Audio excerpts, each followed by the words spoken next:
What's up, y'all? Welcome back to Dolphins Daily, your daily dose of Dolphins content with your boy, Chris Kane. Let's talk about the Dolphins.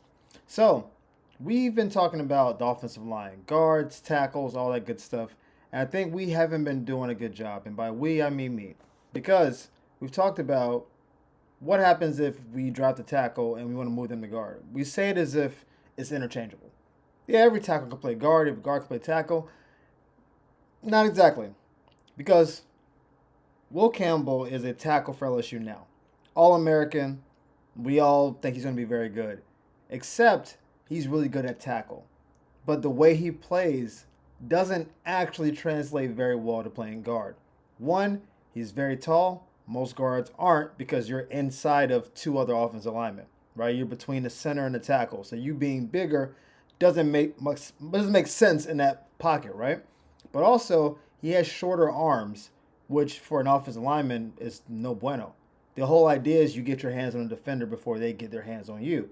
So when you have shorter arms, you can't attack them. Basically, they can get inside of you. And when you're tall, they can get inside you and get under you, which isn't great. But for a tackle, because you're normally opening up, I know we're getting into the football weeds right now, but I'm just breaking down why he might be a great prospect and we might draft him, but we will only draft him if we know he's playing tackle because his skill set doesn't translate to him being a guard. Because he's so tall and his arms are shorter, he doesn't get all the way down into like a 3 point stance. So when the ball is snapped, he's either going to be standing up, which makes him an easier target to get pushed over, or he's going to be down, but it's going to be harder for him to get up. And either way, that's not good for a guard. Now, if Teron Armstead retires, we don't like what we're seeing from Patrick and his pre-workout stuff, whatever, and then we decide to draft Will Campbell, then fine. Because I assume we're going to basically put him at tackle and then I would deal with the fallout from Patrick Paul.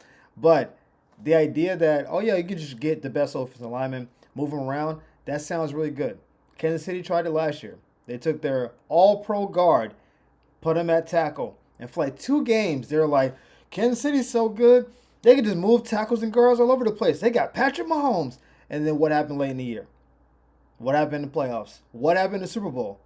Could not block anybody. Annihilated on the line. Every other play, someone's getting in. And said, what happened? They were so good at protecting. Yeah, but that guy's out of position. And you can do it with smoke and mirrors, and Mahomes is so great. You can do a lot of stuff. At a certain point, this is a guard playing tackle. You're used to fighting in a phone booth. Now you have all this extra space. That's why guys kept getting around the edges because I'm not used to having to move out there, right? Will Campbell's feet aren't built to do what guards do, right? Sometimes guards have to pull, meaning they start on one side of the line and go around to make a block. But if you're not super quick on your feet, then it's going to take you longer to get to the block, which means the play is not going to work, theoretically, right? So, would he be a good draft pick? Yes, at his position.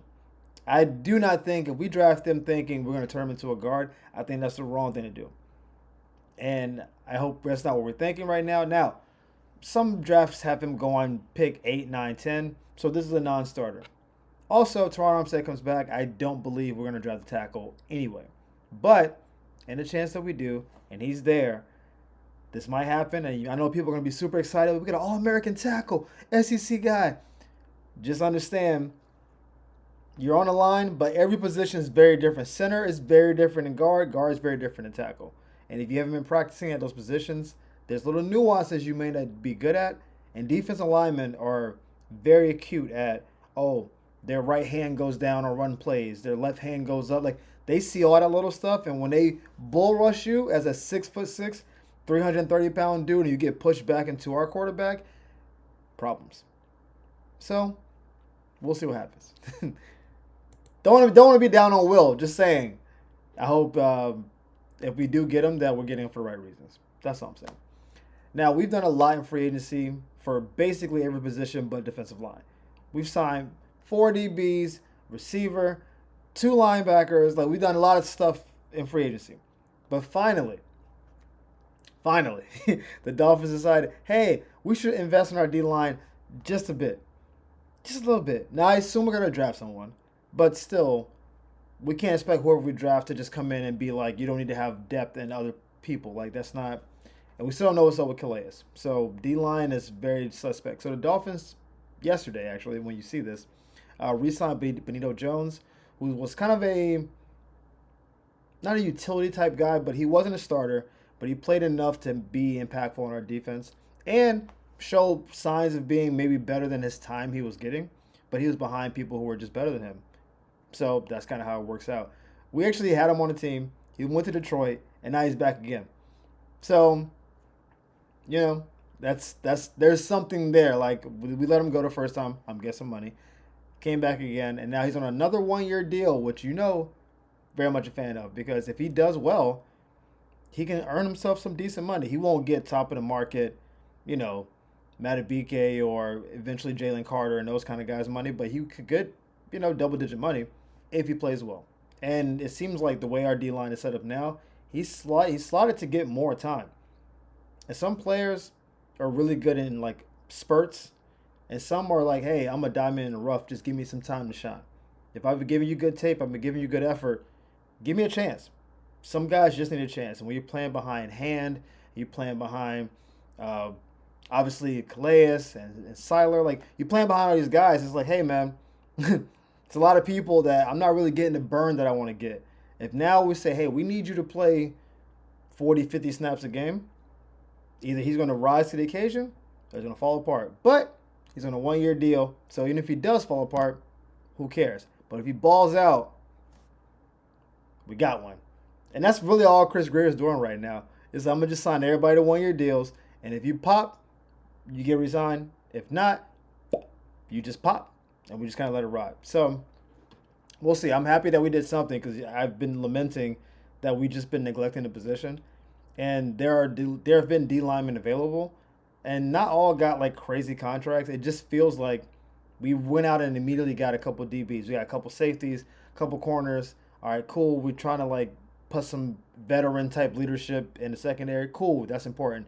We had a couple O linemen immediately. Boom. All right, we're good there. And then D line, we're like, really hope Calais comes back, because if he doesn't, woof. I don't know.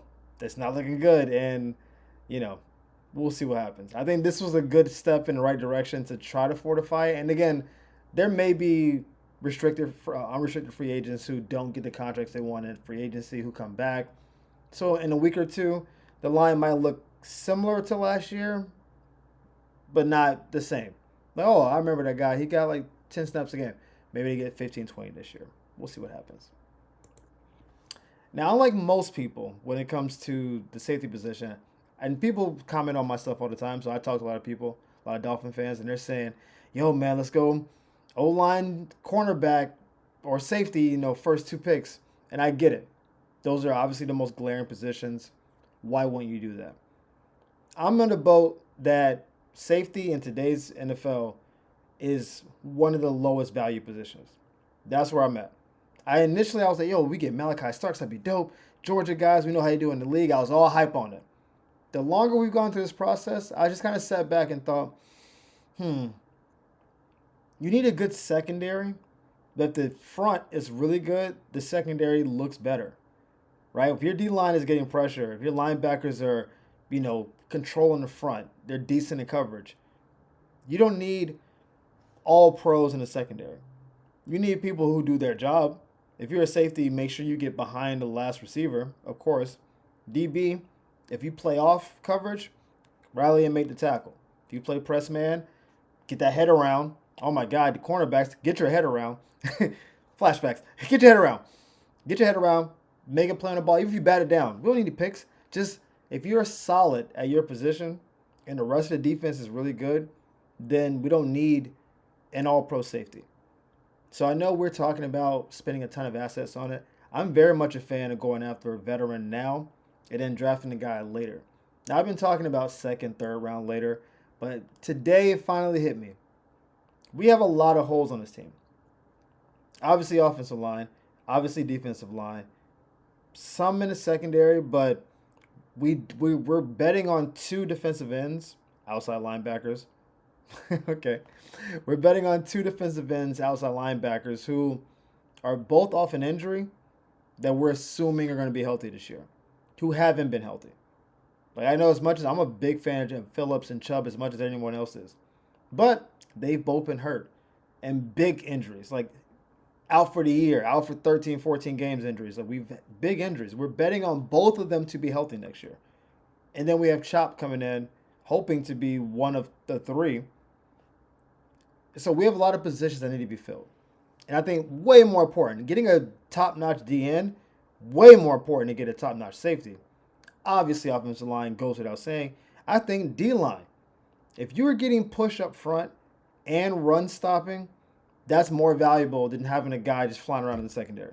So with that being said, I thought, what if we draft every other need we have early in the draft?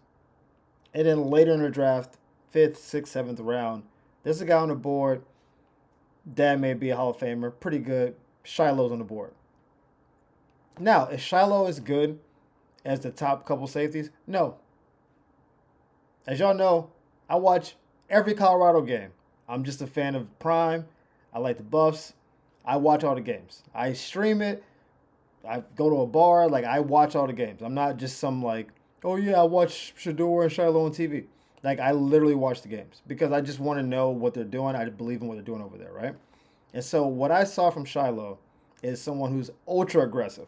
Like, he is a prototypical strong safety in how he plays. He doesn't have a strong safety body, which is why he gets dinged up, because he comes down like Earl Thomas, and Earl Thomas for a 6-year run was as good as it was, and then his body broke down. Bob Sanders, another guy, flying around, throwing a body, throwing a shoulder. It's a good attribute to have for a short but possibly effective career, right? That's what I saw from Shiloh. That man's flying around, throwing shoulders, throwing his body all over the place. Ball skills, middle of the pack. Not naturally decent at ball skills. Got a couple picks, but there's some issues in coverage. That's why he's going to be a late round pick, obviously. But I think you give me a guy with effort and someone that wants to stick their nose in there and make a play, we can build up the rest of that play. What I don't like is corners and safeties who don't want to get physical. Just let you run past them. They do a little hand. I'm not here for any of that. I'd rather you be aggressive and miss a play than be passive and not make a play. So I believe if it comes down to draft a top 3 safety or, top 7 O lineman, D lineman, outside linebacker, what have you, and save this pick for the very end of the draft, I think you can manufacture quality play from Shiloh because he's going to give you max effort. He's got a chip on his shoulder. I mean, people are talking about his brother going in the top 5. His dad's a Hall of Famer, one of the most charismatic people on TV, and he's like, oh yeah, you're his son. They didn't even invite him to the combine. That's wild. Even just for like the camera purposes, you think he would be invited just to see him run. He wasn't even invited. So he's got a chip on his shoulder, and I like people with chips on their shoulders. So I endorse the idea of drafting Shiloh late in the draft. But as always, guys, thank you for tuning in to Dolphins Daily. We really appreciate all the love and support you guys are giving us. The likes, subscribes, reposts, all that good stuff. Thank you for tuning in. We'll see you next time. Peace.